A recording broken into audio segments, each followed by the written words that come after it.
exciting thing about seeing a champion lose is actually looking at why they lost. Now, Max Holloway lost his fight against Alexander Volkanovski, but the question we're wondering here is how.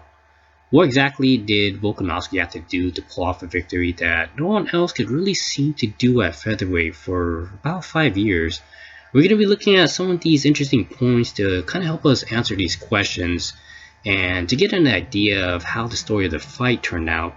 So we're going to be looking at the signature offensive moves, the importance of the body shots, how kicks played a big role in the game plan, controlling the range, and some signature counters. Now, I did some digging in interviews to see if I could get some more context as to what Volkanovski's game plan was coming into the fight, but unfortunately, he didn't reveal too much in case there would be a rematch. But I did find a recent interview done by Luke Thomas on his YouTube channel, and he interviews Eugene Bareman. Now, Bareman is actually Israel Adesanya's trainer, and he's worked with Volkanovski in the camp. And he said that he wasn't the main trainer, but he did work close enough with the camp to know what the game plan was. But let's start off with a little history first. If we take a look at Holloway's previous fights against opponents like Frankie Edgar or Brian Ortega, you're going to notice that Holloway uses a lot of footwork to mitigate a lot of the opponent's threats. Now, he did a good job of moving away when he needed to avoid danger and land his counters. Holloway is just never really around for you to land the shots on him, and you'd see this pretty often where he would be taking a step back and then countering as the opponents would try to time their offense when they're trying to approach. So this is really important to keep in mind because it tells us that Holloway's distance management is really good. And if you're going to try to land your offense on him, you really have to bypass that distance. So the theme I'm trying to emphasize here is that the opponents like Ortega, they will try to burst in, try to land that one shot, but they'd end up missing and end up getting countered. This is the beauty of what Volkanovski did in the cage because his footwork and his overall approach actually accounted for Max's distance management.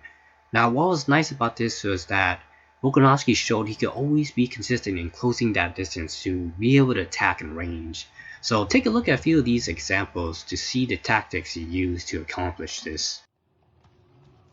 Okay, so pay close attention to Max. What he's actually going to do is evade back and throw his counter, but look as Alex throws his rear hand, he uses that momentum to shift forward into that position, and then now you can actually see him landing that lead hook. In many of these sequences, Volkanovski did a really good job of accounting for the range. Now keep in mind what Max is usually looking to do is step back, ground his feet, and then counter at their opponents they fall short on their own offense. But Volkanovski, he'll feint with his footwork, close that gap, and then he'll still be in range when Max finally grounds himself to counter. The cross is sometimes not always meant to land, but it actually can serve as a way to bait Max into his own offense. And as he does his step up, you'll notice that Volkanovski is almost always in range to land that lead hook. Okay, so in this next example, we're going to be looking at a second offensive move that Volkanovski likes to do, where he's going to use a step while slipping and shelling, and then he's going to step up and throw that lead hook. So in this sequence, what he's going to do is take a step forward while slipping his head right off the center line. You see his guard is up high, and then he takes his rear foot, steps forward, and from here, Max's tension is a little bit in a lower level, so then he throws his lead hook right up top.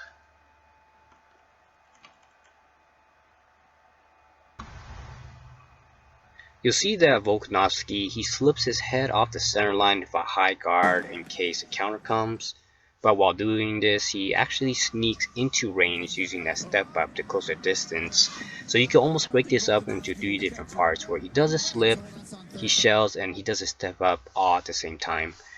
Again, this follows the same idea that this almost acts as a feint in order to bait Holloway to throw off his counter rhythm. His steps accounts for the distance that's traveled, and as soon as his feet lands, he's able to throw that lead hook. This worked really well throughout the fight because the strategy would disrupt Holloway's offensive rhythm. Now you got to consider that rhythm, it's about patterns, and here Holloway's pattern is to move away, then counter after the opponent misses their shot. But it actually turned into a different story when Volkanovski ended up closing that distance and he was able to time his shot to disrupt that rhythm. He landed this quite often throughout the third round, and for what I found out during the end of the third round, his corner actually mentioned that the step over was something that was working really well and that he should follow up more on it. So for what I gathered, the step over, it was most likely that shifting strategy that I've been showing you throughout all the examples, where he's usually landing that pretty consistently. Max actually managed to find a counter for this specific approach, and I'm going to show you an example of that throughout this fight. Now what he would do is he would fire the jab as soon as Volkanovski would press forward while slipping. And you can see an example here.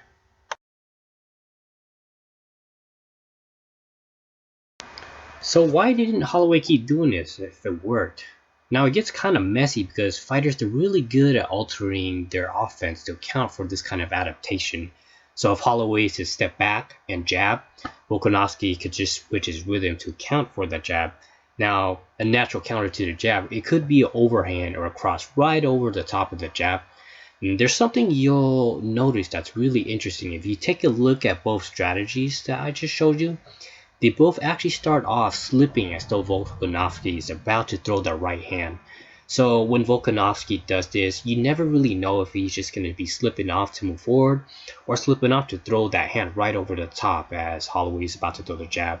So he never really knows if the right hand is going to be coming. And to make things even worse, Volkanovski, he would throw a lot of feints and it made Holloway really unsure of what was coming. Fighting in the cage offers fighters a lot of degrees of freedom to move about in the cage, and I think Volkanovski did a really good job accounting for that and being able to fight while being mobile. So the kicks in this fight ended up being really useful, especially with the way Max was moving about in the cage. And in order to block a kick, you need to turn your shin towards where the kick is coming from, but when you're doing that, it often requires you to be grounded and stationary. And this is what was really good about what Volkanovski did, because he would throw the kick a lot of the times that Holloway would move around, and in doing so, he wasn't able to block the kicks because he was in motion. And I'm going to show you an example of that here really shortly. Just keep in mind here that you can actually use the timing of someone's movement to kick them, because you're not going to be able to necessarily block the kick while they're moving. So another favorite go-to of Volkanovski is to throw that jab and then do a step-up inside leg kick. This worked really well, mainly because Max would try to engage with counters in the boxing range, but would end up getting kicked while Volkanovski faded back into his kicking range. So Max did try to counter this a few times, but overall I found that Volkanovski had really good defense while doing this, so it made it hard for him to be successful. Max actually shared some insight regarding the kicks in this fight. He mentioned that Volkanovski's corner were yelling "Dragon" to encourage kicks to be thrown whenever Max went to orthodox stance. So what Max decided to do was switch back to southpaw to avoid the kicks from the earlier rounds. Now he actually shared this insight from the Joe Rogan podcast, so I'll add the clip here so you can see. As soon as I go southpaw, they're not really saying anything. And then as soon as I switch back to regular, I hear the word "dragon, dragon," and dragon was leg kick. I was like, oh, leg kick's coming. Oh, like a dragon tails. Yeah, I don't know what they was calling, but they were saying dragon. It was like a leg kick, so I could hear it in there, and I was like, okay, well, let's go southpaw. See what they start calling here, and they wasn't really calling anything. So Bareman revealed something really important about the leg kicks. He mentions that he wanted to suppress Max's output. And I'll play a little clip here so you get a little bit more insight about that. You have to somehow negate Max's output. You have to. You cannot fight Max with that output that he usually has. If you can't find a way, if you can't find a strategy to suppress that output and get it lower, then it's going to be a troublesome night. So, obviously, there's so many different things we did in that fight to lower Max's output.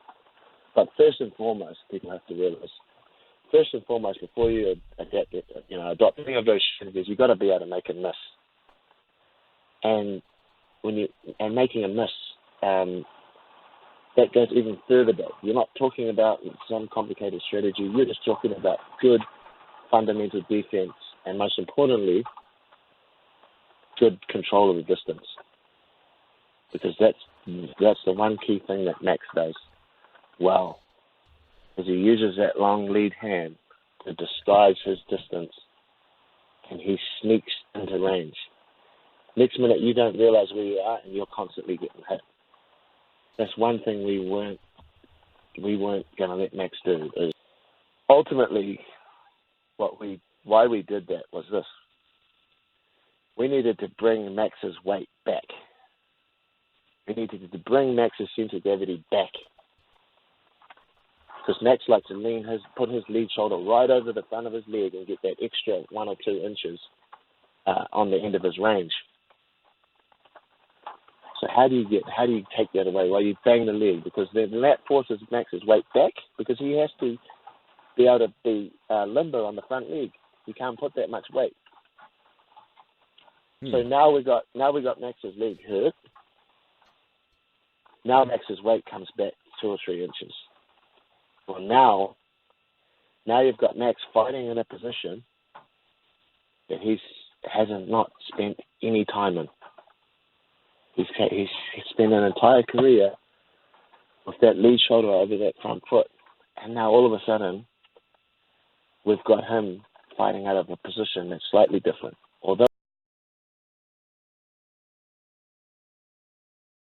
So this clip mentions that Max likes to put his weight towards his lead foot. Now there's a few benefits to doing this, and one of them is that your hands are actually closer to your opponent without having your entire body move close. And you can see in the photo here that Max is bent about 30 degrees from his natural position. And you'll notice with this yellow line that he's actually able to move his upper body a little bit more closer, allowing him to sneak into that range there. And the last thing I want to mention is that taller fighters do have a slight advantage doing this. Now if you take a look at this blue line, this is about how much space Max could retreat if the opponent tries to advance. So if you take a look at this purple arrow, this is what indicates a shorter fighter, and you'll notice that they cover less distance compared to the taller fighter indicated by the blue arrow. Now they actually wanted to ensure that Max spent as little time as possible in the stance he needed to be offensive, and they were actually able to accomplish that with kicks. Now generally speaking, when you get kicked in a leg, you want your weight evenly distributed between both your legs, and it helps you maintain balance. So if you have too much weight on one side and you get kicked, you're going to become vulnerable and you're going to lose balance because of the uneven weight distribution. So in principle, if you prevent the opponent from having that foundation they need to attack, you can pretty much effectively suppress their offense, and that's exactly what we saw in the fight there. Max actually spent far less time on his lead foot. And there's something really fascinating I noticed. It looks like they purposely punished Max with leg kicks whenever he went to orthodox. Now there was a very big reason for this, so there's a lot of good stuff to come in the next video, so come check it out, where I'm going to review the brilliant plan as to why the kicks were used, the unique signature counters, and a lot of hand fighting tricks from both fighters, and a whole bunch more, so come check it out.